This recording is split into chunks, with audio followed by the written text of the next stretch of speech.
Hey, it's time once again for another keyboard video. So here we go. This here is my newest keyboard. You might recognize it. This is a Ducky. What is the color of this thing? This is a Ducky One 2 full-size keyboard, and I think the color is called Good and Blue. I got it to match my favorite mouse, this Zowie right here. Okay, so what's so cool about this keyboard? Well, it's a Ducky, number one. Good quality production keyboard. It's not custom built. So in my opinion, Ducky are the best production keyboards out there. I got this one with cherry blacks, and I already lubed the switches in it. Scratch that. I paid my son, who's 12, $10 to lube the switches in it for me. And in case you're new to my channel, the way I lube switches, no, I did not desolder the switches from the board and take them apart. Screw that noise. Although I can, let's see, what do we got here? This bad boy right here. Some of you might recognize this. This is a $50 switch opener that I bought. I think I found it through Dixie Mech. Google it. Anyway, this thing was $50. You can do box or traditional cherry style switches. So yakety schmackety. I use this to do builds like that dude over there and a couple others. I just built a KBD Fans 5-degree case with Holy Pandas in it. Anyway, forget about that. I'm talking about this. I got something to say about full-size keyboard. I love it. I'm using this as my main keyboard now because I really don't play video games all that much anymore, and I'm actually doing a lot of work from my home computer, so I really like having this section of the board to use. I do a lot of typing with numbers.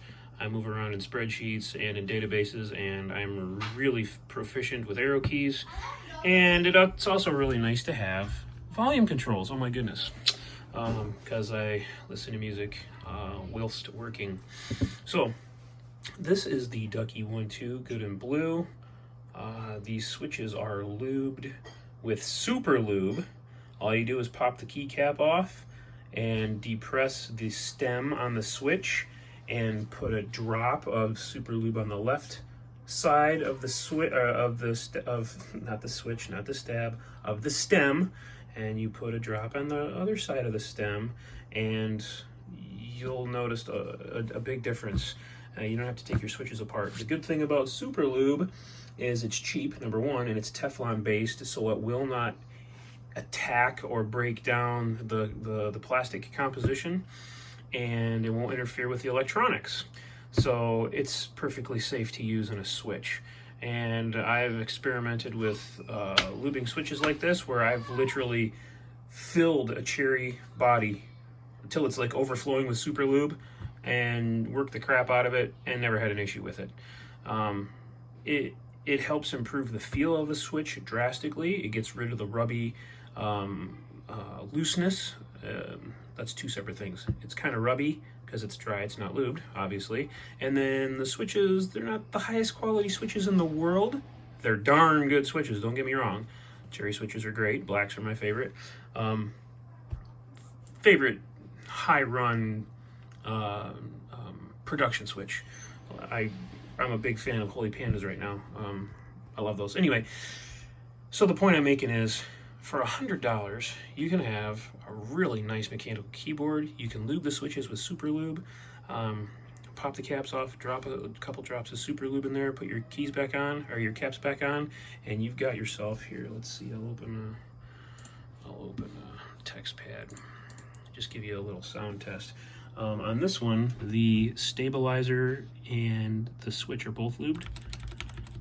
So this video doesn't do it justice. You should have heard it before and after.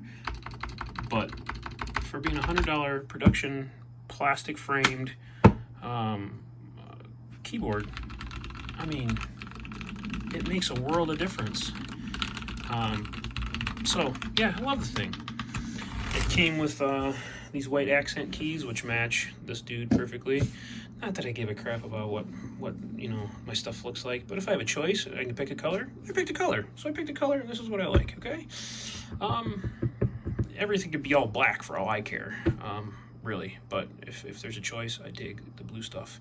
So this is my new daily driver keyboard for any of those of you out there that care, and I highly suggest the Ducky production keyboards, like a Ducky One 2 full size, or a Ducky One 2 10 keyless, or a Ducky One 2 mini.